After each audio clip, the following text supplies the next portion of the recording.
কি অবস্থা ভাই ব্রাদার্স, আপনার ফোন থেকে আনইনস্টল করা অ্যাপস কিন্তু খুঁজে পেয়ে যাবেন গুগল প্লে স্টোরের একটা সেটিংসে।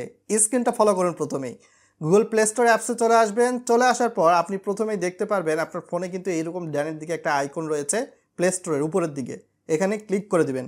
ভিডিওটা ফটাফট লাইক করে আরও মানুষকে জানিয়ে দিন। তারপর কাইন্ডলি নিচের দিকে স্ক্রল করে চলে যাবেন। নিচের দিকে স্ক্রল করলে আপনারা কিন্তু এখানে দেখতে পারবেন একটা অপশান রয়েছে ম্যানেজ অ্যাপস অ্যান্ড ডিভাইস। এখানে ক্লিক করে দিবেন।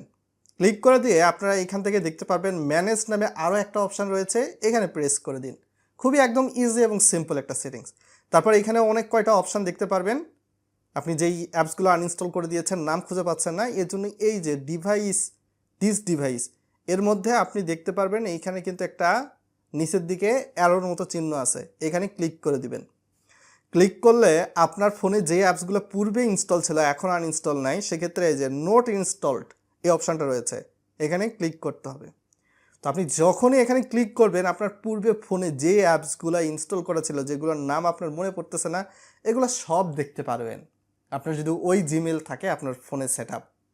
চ্যানেলে নতুন দর্শক হয়ে থাকলে সাবস্ক্রাইব করে দিবেন। এরকম নিত্য নতুন ইনফরমেটিভ ভিডিওর আপডেট পেয়ে যাবেন অতি সহজেই, এবং আপনি আপনার পছন্দ মতো অ্যাপস কিন্তু আবার ইনস্টলও করতে পারবেন। কেমন লাগলো বিষয়টি অবশ্যই জানাবেন ভিডিওর কমেন্ট বক্সে।